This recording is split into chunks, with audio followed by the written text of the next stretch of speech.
औज़ुबिल्लाहिमिनश्शैतानिर्रजीम बिस्मिल्लाहिर्रहमानिर्रहीम। हज़रत इमाम हसन मुज्तबा अलैहिस्सलाम की विलादत की मुनासबत से आपकी खिदमत में हाजिर हैं। हज़रत इमाम हसन मुज्तबा अलैहिस्सलाम का इसमें गिरामी हसन था। आपके वालिद अमीरुल मोमिनीन हज़रत अली अलैहिस्सलाम और आपकी वालिदा सय्यदा निसाए आलमीन हज़रत फ़ातिमतुज़ ज़हरा सलामुल्लाह अलैहा हैं। आपके नाना रसूल अकरम सल्लल्लाहु अलैहि वसल्लम हैं।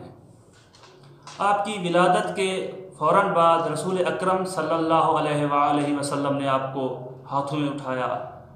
आपके दाएं कान में आज़ान कही गई, बाएं कान में इकामत कही गई और उसके बाद आपने एक दुम्बा ज़िबह करने का हुक्म दिया और उसका गोश्त फ़ुक़रा मसाकीन में बांट दिया गया। उसके बाद आपने हुक्म दिया कि इनके सर के बालों को तराशा जाए। बाल तराशने के बाद हुक्म दिया कि इनके सर को अत्र से मुअत्तर किया जाए। फिर आपके सर मुबारक के बालों के वज़न के मुताबिक चांदी को सदका करने का हुक्म दिया, जो कि तकरीबन 1 दिरहम से कुछ ऊपर थी। वहीं से फिर अकीका करना और सदका देना, चांदी सदका देना सुन्नत पड़ गई। इससे पहले रस्म नहीं थी। उसके बाद से ये चीज़ सुन्नत बन गई। आपका नाम मुबारक हसन रखा गया, जो इससे पहले ज़माने जाहिलियत में किसी का नाम हसन नहीं था। आपकी कुनियत अबू मोहम्मद है और आपकी फ़कत यही एक कुनियत है, इसके अलावा आपकी कोई और कुनियत नहीं है। आपके अलक़ाबात में से सिब्त, सैयद, ज़की और मुज्तबा है। सबसे मशहूर लक़ब आपका मुज्तबा है। पैगम्बर अकरम सल्लल्लाहु अलैहि वसल्लम अपने नवासों हज़रत इमाम हसन अलैहिस्सलाम और हज़रत इमाम हुसैन अलैहिस्सलाम से बहुत ज़्यादा प्यार करते थे और अक्सर कहा करते थे कि ये दोनों मेरे बेटे हैं। इसी कौल की लाज रखते हुए अमीरुल मोमिनीन हज़रत अली अलैहिस्सलाम अपने बेटों से अक्सर कहा करते थे कि आप मेरे बेटे हो और हसन हुसैन रसूल खुदा सल्लल्लाहु अलैहि वसल्लम के बेटे हैं। इमाम हसन अलैहिस्सलाम अपने नाना के तकरीबन 7 साल और उससे कुछ ऊपर अरसा ज़ेर तरबियत रहे और उनकी शफ़क़त भरी गोद में तरबियत पाते रहे। आपकी रहलत के बाद, जो कि हज़रत बीबी फ़ातिमतुज़ ज़हरा सलामुल्लाह अलैहा की शहादत से तकरीबन 2 या 3 महीने का फ़ासला ज़्यादा नहीं था उसका, तो उनकी रहलत के बाद और बीबी की शहादत के बाद आप अपने वालिद गिरामी हज़रत अली अलैहिस्सलाम के ज़ेर साया किफ़ालत पाने लगे और तरबियत हासिल करने लगे। अलगाज़ जवानी में जब हज़रत इमाम अली अलैहिस्सलाम की शहादत हो गई, तो उनकी शहादत के बाद हुक्म खुदा और वसीयत हज़रत अली अलैहिस्सलाम के मुताबिक आपको इमामत मिली और इस इमामत के साथ साथ आपको गैर ज़ाहिरी खिलाफत भी नसीब हुई, जो कि 6 माह से ज़्यादा अरसा न चल सकी। एक शख्स की बगावत की वजह से, जिसने बगावत कर दी और इराक़, जो उस वक्त आपकी हुकूमत का दारुल हुकूमत था, इराक़ पर चढ़ाई कर दी और इस तरह आपसे खिलाफत चली गई। अगर क़ियाफ़े की बात की जाए तो ज़ाहिरी वज़ाक़त के एतबार से अपने ज़माना में आप रसूल अकरम सल्लल्लाहु अलैहि वसल्लम से मुशाबह तरीन शख्स थे। आपका रुख़सार मुबारक सफ़ेद और सुर्ख़ माइल थे, आँखें सियाह, चेहरा भालू से पुर और बाल आपके खमदार थे। गर्दन चांदी जैसी सफ़ेद थी। आपके कंधे मुबारक चौड़े थे, हड्डियाँ मजबूत थी। कद के मुताबिक लिखते हैं कि आपका कद दरमियाना था, ना ज़्यादा बड़ा था ना ज़्यादा छोटा था। अलगाज़ आप बहुत खूबरू और ख़ूबसूरत थे। चेहरा बहुत प्यारा और पुरकशिश था। रसूल अकरम सल्लल्लाहु अलैहि वसल्लम अक्सर अपने दोनों नवासों हज़रत इमाम हसन अलैहिस्सलाम और हज़रत इमाम हुसैन अलैहिस्सलाम को अपने कांधों पर बिठा लिया करते थे और सैर कराया करते थे, मदीने में घुमाया करते थे। उनको चूमते, उनकी खुशबू सूंघते थे और फरमाते थे कि ये दोनों मेरे बेटे हसन और हुसैन इमाम हैं, चाहे ये बैठे हों चाहे ये खड़े हों, हर हालत में ये दोनों इमाम हैं। आपकी ज़िंदगी का एक खूबसूरत पहलू, आपने 25 हज किए और 25 के 25 हज पैदल किए हैं।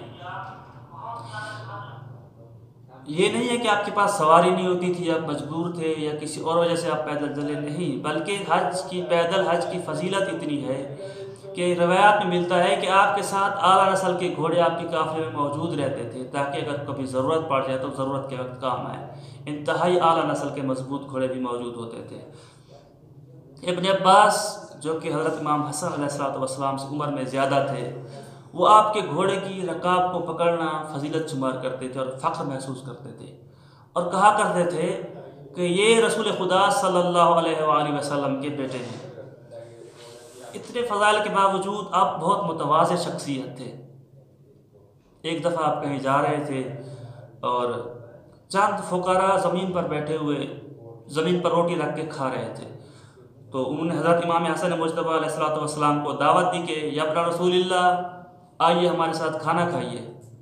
आप फ़ौरन अपनी सवारी से उतरे और कहा, खुदा मुतकब्बिरीन को पसंद नहीं करता है। उनके साथ खाने में शरीक हो गए, रोटी खाई। रोटी खाने के बाद उनको अपने घर दावत की, घर ले गए, उन्हें अच्छा खाना खिलाया और पोशाक वगैरह देकर उनको रवाना कर दिया। आप बहुत ज़्यादा करीब और सखी थे।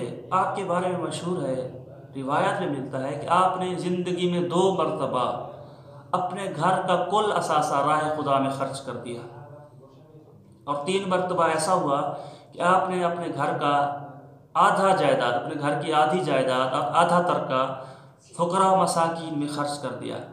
और आखिर में एक वाक़या, आपकी करीमी का एक वाक़या, एक मरतबा हज़रत इमाम हसन अलैहिस्सलाम, इमाम हुसैन अलैहिस्सलाम और हज़रत अब्दुल्लाह इब्न जाफ़र हज पे जा रहे थे, तो रास्ते में उनका मालूम मता गुम हो गया, जो उनके पास था, जो ज़ादे राह था, गुम हो गया। भूख और प्यास से निढाल चलते चलते बयाबान में एक खैमे के पास पहुँचे, तो देखा कि खैमे में एक बुढ़िया रहती है। उन्होंने बुढ़िया से पानी मांगा, बुढ़िया औरत, हमें प्यासे, हमें पानी दो। उसने कहा, मेरे पास एक भेड़ है, इसका दूध दू लो और उस दूध को पानी के साथ मिलाकर पी लो। खैर जब उन्होंने पानी पी लिया, दूध पी लिया पानी से मिला हुआ, फिर कहा, भूखे, हमें खाना दो। उस बूढ़ी औरत ने कहा कि मेरे पास बस यही एक भेड़ है, इसी को ज़िबा कर और इसको खा लें। तो उनमें से एक शख्स ने उस भेड़ को ज़िबा किया, फिर उसके गोश्त को भून कर सब ने मिलकर खाया।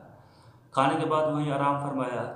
जब जाने लगे तो उस बूढ़ी औरत से कहा कि हम अहले कुरैश हैं और हम इस वक्त हज पर जा रहे हैं, जब हम हज से वापस आएँ तो आप हमारे पास आ जाना, इंशाअल्लाह आपके इस एहसान का हम बदला चुकाएँगे। जब उस बूढ़ी औरत का शौहर घर लौटा तो उस औरत से कहता है, वाह हो तुझ पर, अफसोस, तूने अजनबियों के लिए मेरी भेड़ कुर्बान कर दी और अब कहते हैं कि अहले कुरैश से थे। अलगर्ज वक्त गुजरता गया और ज़िंदगी उस औरत के लिए तंग हो गई। उस औरत ने कूच करने का फ़ैसला किया, अपनी जगह से कूच किया। वो मदीने से गुज़र रही थी कूच के दौरान कि हज़रत इमाम हसन मुज्तबा अलैहिस्सलाम ने उस औरत को देख लिया। आपने उस औरत के पास जाकर पूछा, ऐ ज़ईफ़ा, क्या तू मुझे पहचानती है? तो उसने आपको देखने के बाद कहा, नहीं, मैं आपको नहीं पहचानती। तो हज़रत इमाम हसन मुज्तबा अलैहिस्सलाम ने उससे फरमाया कि मैं वही हूँ, हम 3 बंदे थे जो आपके पास मेहमान हुए थे, हज पे जा रहे थे। खैर उसको आप अपने घर ले गए और बदले में आपको 1000 भेड़ें और 1000 दिनार सोना दिया और आपको हज़रत इमाम हुसैन अलैहिस्सलाम की तरफ भेज दिया। इमाम हुसैन अलैहिस्सलाम ने भी आपको 1000 भेड़ें और 1000 दिनार सोना दिया। इसी तरह हज़रत जाफ़र इब्न अब्दुल्लाह के पास भेजा गया और उन्होंने भी आपको इसी अंदाज़े के मुताबिक खैरात की। इमाम हसन अलैहिस्सलाम की पूरी ज़िंदगी बहुत सख्ती में गुजरी है। चाहे इनकी इमामत का अर्सा तकरीबन 11 साल है, ये 11 साल तकरीबन 10 साल, ये 10 साल बहुत सख्ती में गुजरे। आपको बाहर बैरूनी तौर पर भी बहुत सख्ती थी और आपके घर के अंदर भी ऐसे अफराद मौजूद थे जो मुसलसल आपको अजियत करते रहते थे। बिलाखिर एक शख्स की साजिश के ज़रिए आपकी बीवी जोधा बिन्त अशस के ज़रिए आपको जहर देकर शहीद करवा दिया गया और शहादत के बाद आपको जन्नतुल बकी में दफन कर दिया गया। आपके इस दिवाज के मुताल्लिक़ तारीख़ में बहुत ज़्यादा शुबहात पैदा कर दिए गए हैं और मुखालिफिन और हुकूमत वक्त की तरफ से ऐसी ऐसी हदीसें गढ़ी गई जिसके मुताबिक आपको एक शादी का दिल दादा और औरतों का रसिया जो रोज़ एक नई औरत के साथ शादी करता फिर उसको तलाक दे देता था, और अलगार इस तरह की झूठी फर्जी कहानियाँ घड़ी गई। लेकिन सही तारीख ये है कि आपकी 4 बीवियाँ थीं, और एक रिवायत के मुताबिक 8 और दूसरी के मुताबिक आपकी 10 कनीज़ें थीं। आपकी बीवियों में से उम्मुल हक बिनते तलहा बिन उबैदुल्लाह और हफ्सा बिनते अब्दुर्रहमान बिन अबू बकर, हिंद बिनते सुहैल बिन आम्र और जुगदा बिनते अशअस इब्न कैस, ये 4 बीवियाँ आपकी थी। इसके अलावा 8 या 10 आपकी कनीज़ें थी। आपकी औलाद के मुतालिक जो रिवायत में मिलता है कि आपकी 15 औलादें थी। आपके 8 बेटे और 7 बेटियां थी।